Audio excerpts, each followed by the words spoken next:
ఓం గం గణపతియే నమః. శ్రోతలకు నమస్కారం. మన ఛానల్కు స్వాగతం.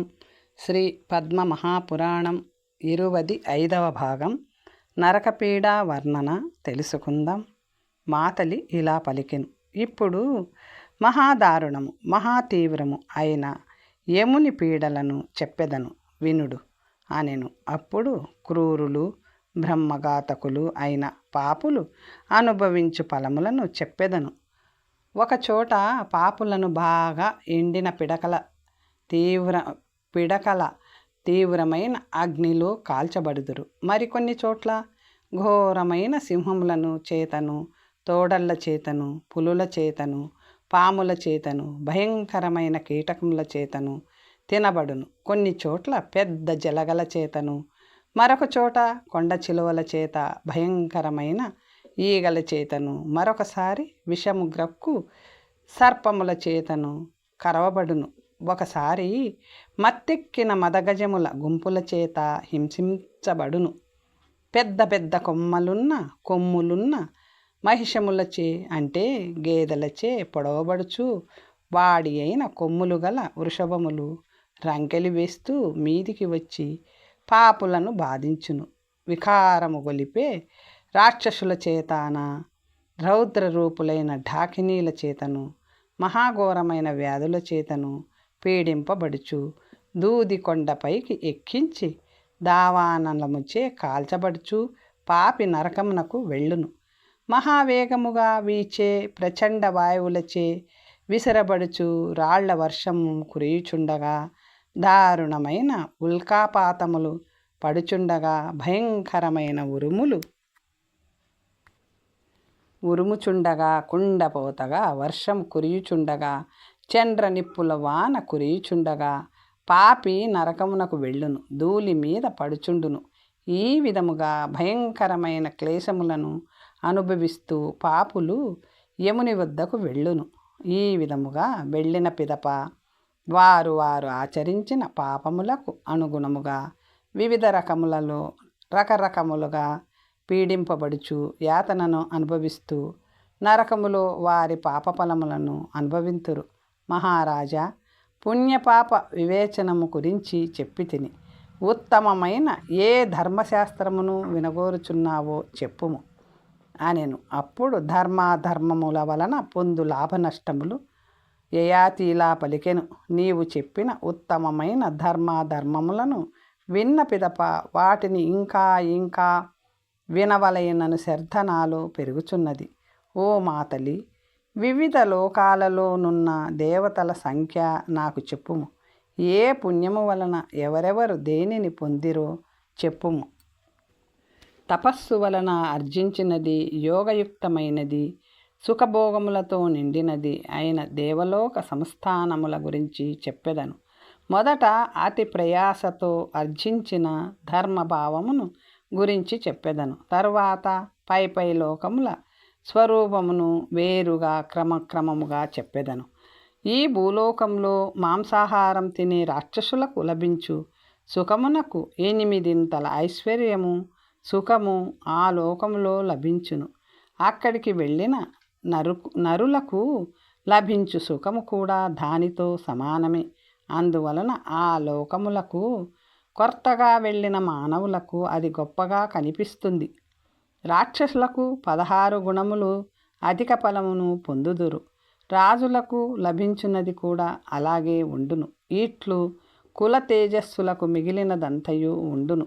గంధర్వులకు వాయువు నుంచి శక్తి కలుగును. ఇంద్రుని శక్తి పంచభూతముల వలన వచ్చినది. అది 40 రెట్లు ఎక్కువ శక్తివంతమైనది. చంద్రునిది మానసమైనది, దివ్యమైనది. విశ్వేశునిది పంచభూతములతో కూడి ఉన్నది, పంచభూతాత్మకమైన వస్తువులచే నిర్మితమైనది. సోముని స్థానము ప్రజాపతులకు ఈశ్వరునకు చెందినది. ఆ స్థానము అహంకారముతో కూడినది. బ్రహ్మస్థానము 64 గుణములు కలిగి ఉన్నది. బుద్ధి ఐశ్వర్యములతో కూడినది. ప్రధానమైన విష్ణు స్థానము. శివుని కైలాసము సమస్త కోరికలను తీర్చునది. ఆత్మలతో నిండినది, మహత్పూర్ణమైనది, అది ఆది మధ్య అంతము లేనిది, శుద్ధమైన తత్వ లక్షణములతో ప్రకాశించున్నది, అన్నింటికంటే ఉత్తమమైనది, సూక్ష్మమైనది, అనుపమానమైనది, సంపూర్ణమైనది, జగత్తుకు కారణమైనది, జీవుల పాశములను నాశనము చేయునది.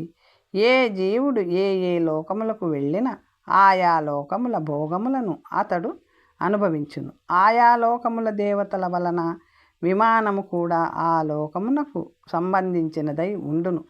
ఆ విమానమునకు వివిధ రకముల అలంకారములు చేయబడి ఉండును. రకరకాల నక్షత్రములుండును. కోట్ల కొలది నక్షత్రములుండును. పుణ్యాత్ములకు 28 కనిపించును. సంపర్కముతో కానీ, కుతూహలము వలన కానీ, ఆశతో కానీ, మరొక కారణము వలన కానీ ఆ ఈశ్వరుని నమస్కరించు వారికి విమానము లభించును. ప్రసంగవశాత్తు అయినను శివుని నామము ఉచ్చరించువాడు, శివునకు నమస్కరించువాడు ఫలితమును లేకుండా పోడు. మనస వాచ కర్మణ శివుని స్మరించినచో ఉత్తమగతిని పొందుదురు. నోటితో శివుని నామము ఉచ్చరించినచో అతనికి అపారమైన సౌఖ్యము కలుగును. ప్రసంగవశాత్తు శివుని స్మరణ చేసినచో ఇటువంటి ఫలితము కలుగును. ఇక భక్తితో నామస్మరణ చేసినచో అతడు పొందు ఫలము గురించి చెప్పున్నది ఏమున్నది? ధ్యానముతో విష్ణువును చింతించువారు పరమస్థానమైన పరమ పదమును పొందుదురు. అదే విష్ణువు యొక్క వైకుంఠము. ఓ రాజా, శివుడు మరియు విష్ణువు లోకములు ఒకే రీతిలో ఉండును. రెండింటి భేదము లేదు. శివుడే విష్ణువు యొక్క రూపము, విష్ణువే శివుని యొక్క రూపము. శివుని హృదయంలో విష్ణువు, విష్ణువు హృదయంలో శివుడు ఉన్నారు. బ్రహ్మ విష్ణు శివులు ఒక్కరి రూపం పరమాత్ముని రూపమే. గుణముల భేదము వలన వారు వేరే వేరే రూపములలో కనిపించుచున్నారు. ఓ రాజా, నీవు శివభక్తుడవు, అలాగే విష్ణు భక్తుడవు కూడా. అందువలన త్రిమూర్తులైన బ్రహ్మ విష్ణు శివుడు నీ యందు ప్రసన్నులగుదురు. ఓ సువ్రతుడా, వరదులైన వారు నీ కర్మలకు సంతోషించిరి. శత్రువుల గర్వమును అణుచువాడా, ఇంద్రుని ఆజ్ఞగా నేను వచ్చును. మొదట ఇంద్రుని స్వర్గమునకు వెళ్ళి తరువాత బ్రహ్మస్థానమునకు వెళ్ళు. ఆ తరువాత శివుని కైలాసమునకు వెళ్ళు. ఆ తరువాత దేహము ప్రళయములు లేని విష్ణులోకమునకు అన్ని వైపులా ప్రయాణించగల విమానములో విష్ణులోకమునకు వెళ్ళు. సుఖముగా సంచరించు. విమానములో కూర్చొని దేవతల దివ్య భోగములను అనుభవించును. ఈ విధముగా మాతలి ధర్మసారము తెలిసిన యయాతి మహారాజుతో పలికెను. యయాతి మహారాజు కూడా మాతలిని పూజించి గౌరవించెను. యయాతి ఇంద్రుని ఆహ్వానమును తిరస్కరించుట. పిప్పలుడు ఇలా పలికెను. మాతలి మాటలు విని నహుషాత్ముజుడైన యయాతి మహారాజు ఏమి చేసెను?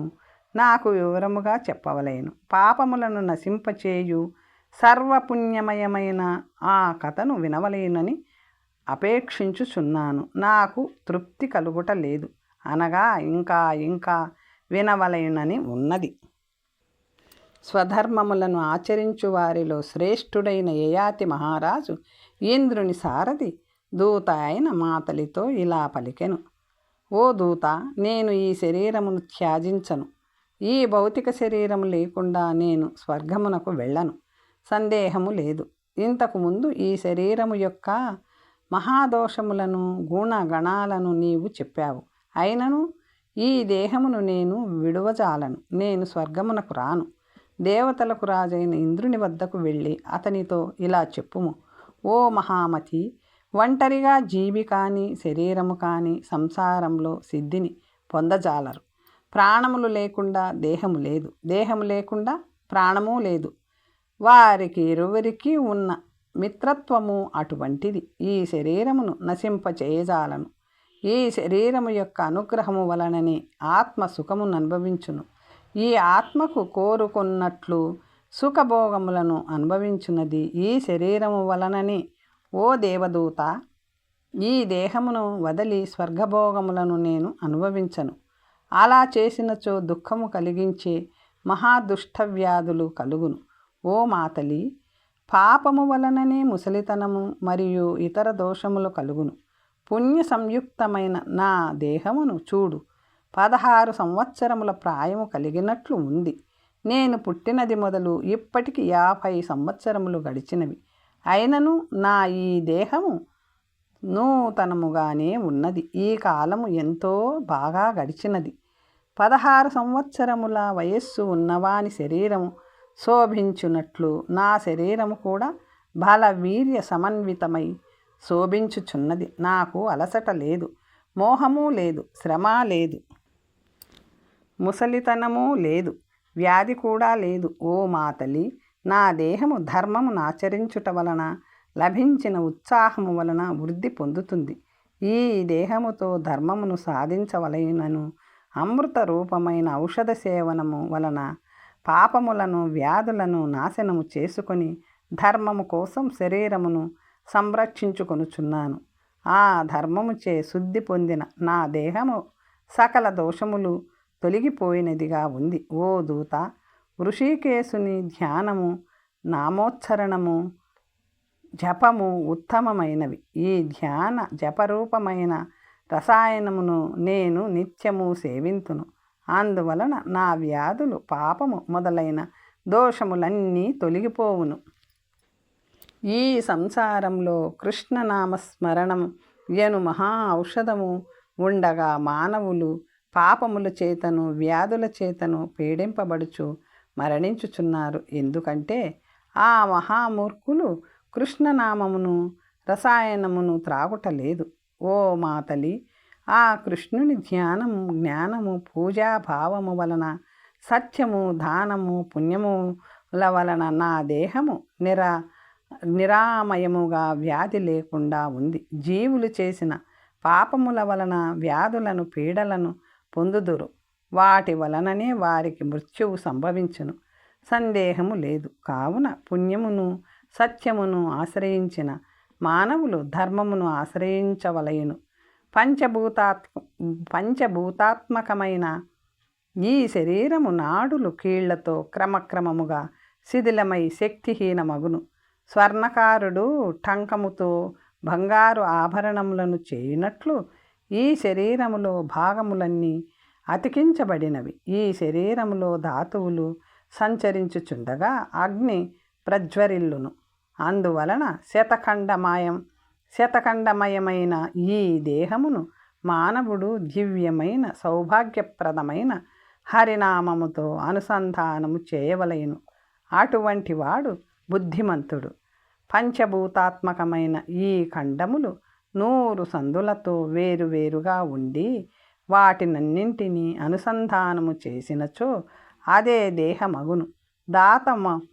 దాతమయమగును, ధాతు సమయమగును. శ్రీహరి పూజల చేతను, ఉపచారముల చేతను, ధ్యానము చేతను, నియమము చేతను, సత్యభావము చేతను, దానము చేతను దేహము నూతనమగును, విరాజిల్లును. ఓ మాతలి, అలా చేసినచో దేహము యొక్క దోషములు, వ్యాధులు నశించును. బాహ్యాభ్యంతర శుచి కల్గును, దుర్గంధము ఉండదు. ఓ ఇంద్రసారథి, అప్పుడు అతడు చక్రి అంటే నారాయణుని అనుగ్రహము వలన పునీతుడగును. నేను స్వర్గమునకు వెళ్ళను, నేను స్వర్గమును ఇక్కడే చేసుకునేదను. ఆ విష్ణువు అనుగ్రహముతో తపస్సు, భక్తి, స్వధర్మాచరణలతో ఈ భూమిని స్వర్గముగా చేసుకునేదను. నీవు ఈ విషయమును ఇంద్రుని వద్దకు వెళ్ళి చెప్పుము. మాతలి రాజు మాటలు విని రాజుకు అనేక ఆశీర్వాదములు ఇచ్చి రాజు వద్ద సెలవు తీసుకుని స్వర్గమునకు వెళ్ళెను. జరిగినదంతా ఇంద్రునికి నివేదించెను. ఇంద్రుడు మహానుభావుడైన యయాతి పలికిన దానిని విని యయాతిని స్వర్గమునకు ఎలా తీసుకురావలేను అని ఆలోచింపసాగెను. పిప్పలుడు ఇలా పలికెను: ఇంద్రుని దూత వెడలిన పిమ్మట ధర్మాత్ముడైన యయాతి ఏమి చేసెను అనెను. అప్పుడు ఇంద్రుని దూత వెడలిన పిమ్మట నహూషుని పుత్రుడైన యయాతి తనలో తానే ఇలా ఆలోచించెను. వెంటనే ఉత్తములైన దూతలను పిలిచి ఈ విధముగా ధర్మార్థయుక్తమైన ఆదేశమునిచ్చెను. ఓ దూతలారా, నా ఆజ్ఞగా మీరు ఈ లోకములో ఉన్న అన్ని నగరములకు, పురములకు, ద్వీపములకు వెళ్ళండి. నేను చెప్పే ధర్మయుక్తమైన మాటలను జనులకు చెప్పండి. వారు ధర్మయుక్తులగునట్లు, ధర్మ మార్గంలో నడుచునట్లు చెయ్యండి. జనులందరూ జ్ఞాన, దాన, ధ్యాన, తపస్సు, భక్తితో శ్రీహరిని అర్చించవలేను. లౌకిక విషయములను త్యాజించి యజ్ఞములతో, దానములతో మధుసూదనుని ఒక్కరిని అర్చించవలేను. అంతటా సురారి అయిన నారాయణుని దర్శించండి. ఎండిన వాటిలోనూ, తడిసిన వాటిలోనూ, చరాచరముల ఎందును, ఆకాశమునందును, భూమి ఎందు, తమ శరీరములందు కూడా జీవస్వరూపుడైన శ్రీహరిని దర్శించవలేను. ఆ నారాయణుని ఉద్దేశించి దానములు చేయవలేను. శ్రీహరి భావనతోనే ఆతిథ్యం ఇయ్యవలేను. శార్థములు చేయవలేను. దేవవరుడైన నారాయణుని ఉద్దేశించి యజ్ఞములను చెయ్యండి. దోష విముక్తులు కండి. లోభము వలన కానీ, మోహము వలన కానీ నాశనమును ఉల్లంఘించిన వారు నికృష్టుడైన చోరుని వలె శిక్షింపబడుదురు. యయాతి మహారాజు పలికిన మాటలు విని అత్యంత సంతోషముతో దూతలు భూమండలమంతా తిరిగి మహారాజు ఆజ్ఞను ప్రజలందరికీ ఇలా తెలియజేసిరి. ఓ విప్రాదులారా, ప్రజలారా, మహారాజైన యయాతి సుపుణ్యమైన అమృతమును తీసుకొని వచ్చారు. దాని పేరు వైష్ణవామృతము. దోషరహితమైన ఆ అమృతమును త్రాగండి. ఇది ఇష్ట పరిణామములను కలిగించును. కేశవుడు క్లేశహరుడు, సర్వశ్రేష్ఠుడు, ఆనందరూపుడు, పరమార్థ రూపుడు అయిన శ్రీమన్నారాయణుని మహారాజు తెచ్చిన పరమ పావనమైన దోషమును హరించు పరమ పావనమైన శ్రీహరి నామామృతమును పానము చెయ్యండి. ఖడ్గపాణి, మధుసూదనుడు, శ్రీనివాసుడు, సుగుణుడు, సుశరీరుడు, సురేషుడు అయిన నారాయణుని నామామృతమును సకల దోషహరము. ప్రజలారా, మహారాజు తెచ్చిన ఈ పరమ పావనమైన అమృతమును పానం చెయ్యండి. శ్రీ పద్మనాభుడు కమలముల వంటి కన్నుల కలవాడు, జగత్తుకు ఆధారమైన వాడు, మహేశుడు, నియంత్రించువాడు అయిన శ్రీహరి నామామృతమును దోషహరమైన రాజుచే తేబడిన దానిని పానం చెయ్యండి.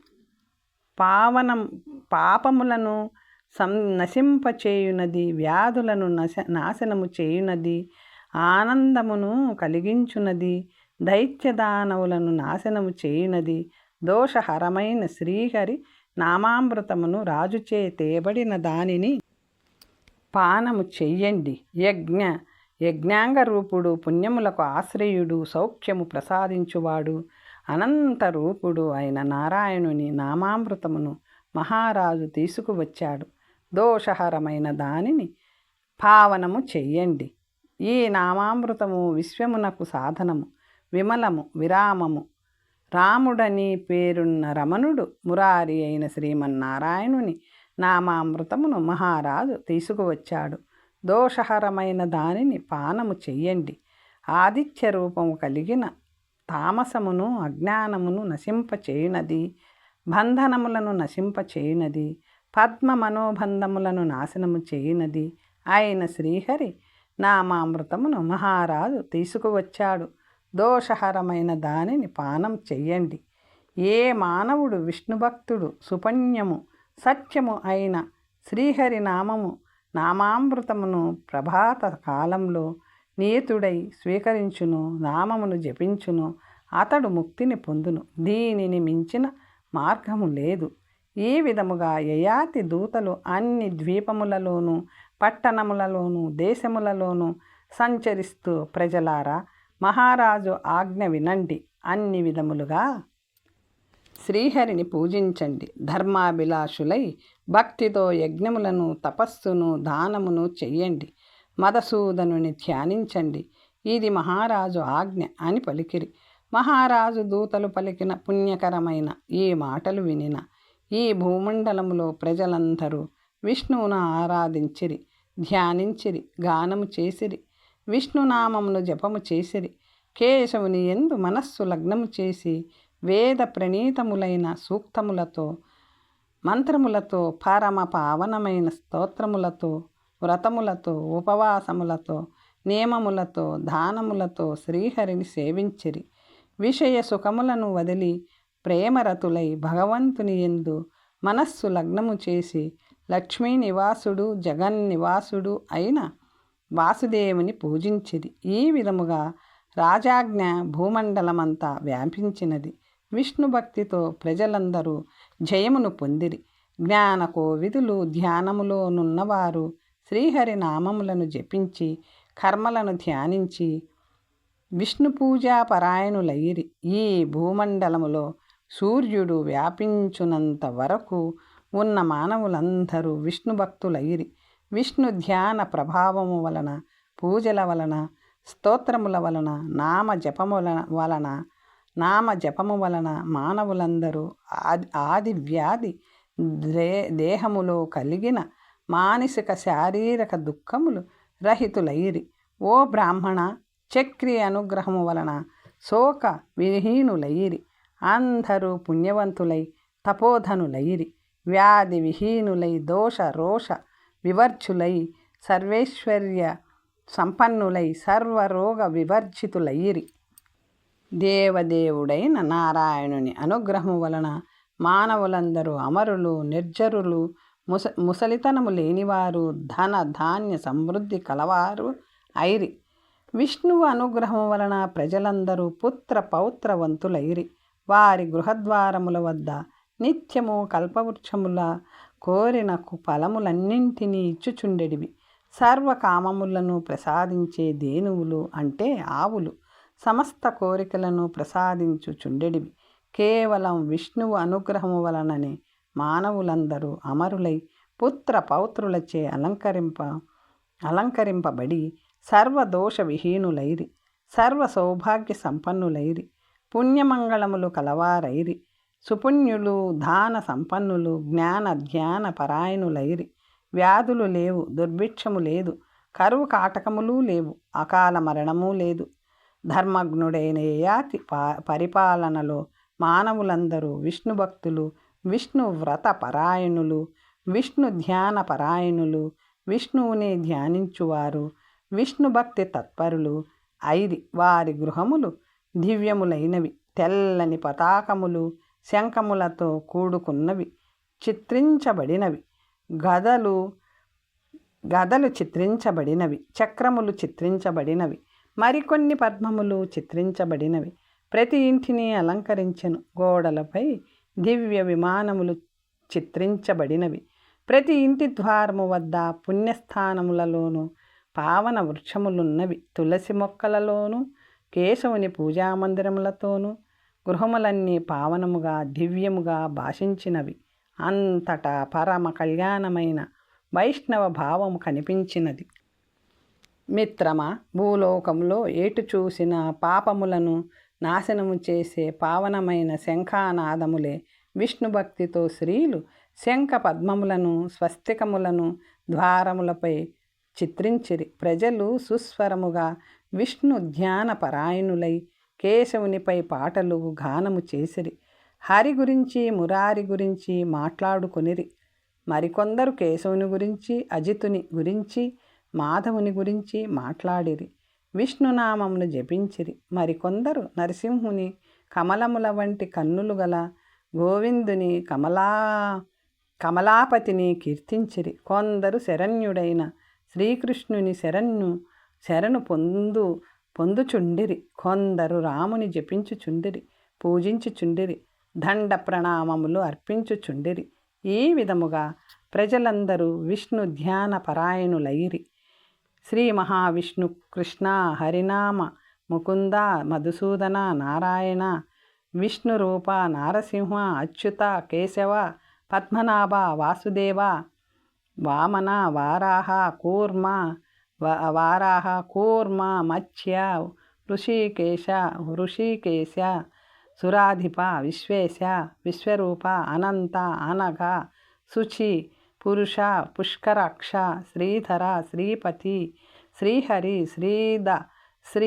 శ్రీదశ్రీశ, పీతవాస, పీతవాస, శ్రీనివాస, మాధవ, మోక్షద, ప్రభు ఇట్లు శ్రీహరి నామములను యయాతి రాజ్యములోని ప్రజలు ఉచ్చరించుచుండిరి. ఈ నామ సంకీర్తనములు బాలురు, వృద్ధులు, కుమారికలు, స్త్రీలు, సమస్త మానవులు గృహకర్మలను ఆచరించుచు సదా చేయుచున్నారు. కూర్చున్నను, పరుండినను, నడిచినను, ధ్యానములోను, మాటలోను, ఆటలోను పెద్దలు, బాలురు అందరూ మాధవునికి, గోవిందునికి నమస్కరించుచున్నారు. రాత్రింబవళ్ళు మధురముగా శ్రీహరినామమును ఉచ్చరించుచున్నారు. బ్రాహ్మణోత్తమ, అంతటా విష్ణునామ సంకీర్తనమే వినబడుచున్నది. భూమండలములోని మానవులు వైష్ణవ ప్రభావముతో జీవించుచున్నారు, వ్యవహరించుచున్నారు. ప్రాసాదముల, అగ్రహారములలో, దేవాలయములలో సూర్య బింబము వలె చక్రములు శోభించుచున్నవి. శ్రీ వైకుంఠమున కనిపించు భావమే భూమండలమున కనిపించుచున్నది. బ్రాహ్మణోత్తమ, ఆ యయాతి ఆజ్ఞను, పుణ్యమును రెండింటినీ అందించియున్నాడు. ఆ మహానుభావుడు భూలోకమును విష్ణులోక సమముగా చేసెను. నహూషపుత్రుడు విష్ణుభక్తుడైన యయాతి భూవైకుంఠలోకముల భావమును ఒక్కటిగా చేసెను. భూలోకం విష్ణులోకములకు భేదమే కనబడుటలేదు. వైష్ణవులు వైకుంఠం లోకమున విష్ణునామమును కీర్తించున్నట్లు భూతలమున మానవులు కూడా అట్లే కీర్తించుచున్నారు. రెండు లోకములలో ఒకే భావం కనపడుచున్నది. భూతలమున జరారోగ భయము లేదు, మృత్యువు లేదు. దానభోగ ప్రభావము భూమిపై అధికముగా కనబడుచున్నది. నరులు పుత్రసుఖమును అంతకంటే అధికముగా పౌత్ర సుఖమును పొందుచున్నారు. శ్రీ మహావిష్ణువు అనుగ్రహముతో మహారాజు ఉపదేశముతో మానవులు విష్ణు భక్తులు సర్వవ్యాధి వినిర్ముక్తులైరి. భూమండలమున స్వర్గలోక ప్రభావమును యయాతి మహారాజు చూపించెను. మానవులందరూ 25 సంవత్సరముల వయసు వారిగానే కనిపించుచున్నారు. నరులందరూ వ్యాధి జ్ఞాన పరాయణులు, యజ్ఞదాన పరులు, దయాభావులు, ఉపకార పరాయణులు, కీర్తిమంతులు, ధన్యులు, ధర్మపరులు, విష్ణు ధ్యాన పరాయణులుగా నుండిరి. యయాతి మహారాజుచే ఉపదేశింపబడిన వారై అందరూ విష్ణుభక్తి పరాయణులైరి. విష్ణువు రాజోత్తమ, ఆ మహారాజు చరితమును విను.